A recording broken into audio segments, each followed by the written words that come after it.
Pediram para a gente provar que se o ortocentro e o baricentro de dado triângulo são o mesmo ponto, então esse triângulo é equilátero.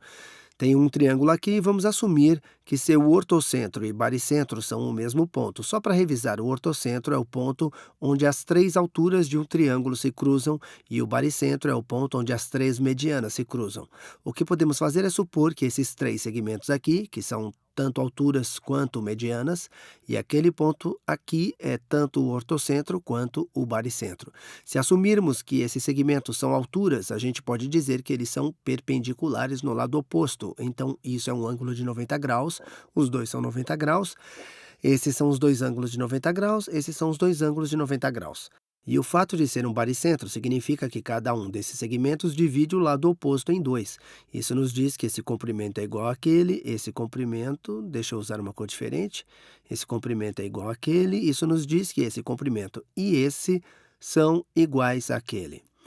Pode também dizer, bom, cada um desses segmentos é também mediatriz de cada um dos lados. Não só é o ortocentro e o baricentro, como também o circuncentro desse triângulo aqui. Isso já é além do que foi pedido, dado que isso é um ortocentro e um centro, embora tenhamos outras coisas, outras propriedades disso, especialmente baricentros que conhecemos. Mas agora vamos provar que isso tem que ser um triângulo equilátero. A primeira coisa que pode ver, deixa eu legendar aqui para falarmos melhor das coisas. Vamos chamar isso de A, B, C, D, E e F. E podemos nomear o baricentro aqui de G. A primeira coisa, vamos olhar para o triângulo AFG. E triângulo, isso é E. Triângulo EFG. EFG. EFG. Tá difícil. Vamos comparar o triângulo AF, triângulo AFG. Vamos comparar com o triângulo EFG, triângulo EFG. Definitivamente eles têm um lado. Lado EF é congruente ao lado AF, os dois são o mesmo. E temos o ângulo EFG com o mesmo ângulo AFG. Os dois são 90 graus e os dois claramente compartilham o lado FG. Os dois compartilham esse lado aqui. Eles têm um lado congruente, um ângulo correspondente entre eles e outro lado congruente. Todos são, bom, lado congruente, ângulo correspondente e outro lado congruente. Então, por lado, ângulo, lado, esses dois vão ser congruentes por LAL, lado, ângulo, lado. Agora você pode fazer o mesmo argumento. Podemos fazer exatamente o mesmo argumento e dizer que todos esses pares que compartilham que os dois têm esses ângulos de 90 graus próximos, vão ser congruentes. Triângulo, pelo mesmo argumento, podemos ver que o triângulo EDG vai ser congruente ao triângulo CDG. Triângulo CDG, mesma coisa, lado, ângulo, e então temos um lado aqui. Podemos usar o mesmo argumento para esse aqui. Triângulo C parece um A. Triângulo CBG é congruente ao triângulo ABG. Isso já é interessante. Mas sabemos que se dois triângulos são congruentes, todos os lados e ângulos correspondentes vão ser congruentes. Por exemplo, se soubermos que a medida desse ângulo é azul, o ângulo correspondente nesse triângulo vai também ter a mesma medida. Vou fazer com aquele mesmo ângulo azul. E sabemos que se esse ângulo aqui é roxo, o ângulo correspondente no triângulo AFG também vai ter a mesma medida e vou marcar com roxo também.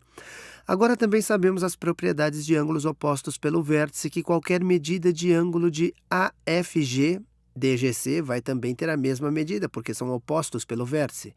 Mas sabemos que qualquer que seja a medida desse ângulo, esse triângulo CDG é congruente ao triângulo EDG. Ângulos correspondentes têm que ser congruentes. Esse ângulo é essa medida em roxo, então esse ângulo também vai ter a medida roxa.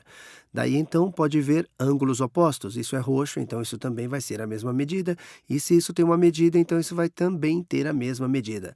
Usando uns argumentos de triângulo congruentes, ângulos correspondentes vão ser congruentes e ângulos opostos pelo vértice, podemos ver que todos esses ângulos internos aqui vão ter que ter a mesma medida. Agora, Todos esses triângulos, se dividirmos esses triângulos em dois, todos têm um ângulo de 90 graus, todos têm um arco roxo. Então, o que estiver de fora vai ser 180 menos 90, menos roxo, ou 90 menos esse ângulo roxo aqui. E é isso que esse ângulo azul tem que ser. Esse ângulo azul, essencialmente, é 90 menos o ângulo roxo. O ângulo azul é 90 menos o ângulo roxo. E então, esse ângulo azul deve ser o terceiro. Mais uma vez, esse ângulo azul vai ser 90 menos o ângulo roxo, ou um 180 menos roxo menos 90. Esse vai ser o ângulo azul. Essencialmente, o que estou dizendo é que, se você conhece dois ângulos de um triângulo, é forçado a descobrir o outro ângulo. Qual será a medida do outro ângulo? Já sabemos que os 6 triângulos têm dois ângulos em comum, o ângulo de 90 graus e o ângulo roxo. Então, todos eles, o terceiro ângulo, tem que ser o mesmo também. Estamos especificando isso com esse ângulo azul aqui. Agora vemos que, se a gente olhar para o ângulo EAC, então o ângulo EAC, vemos que são só dois desses ângulos azuis. Isso é congruente ao ângulo ACE,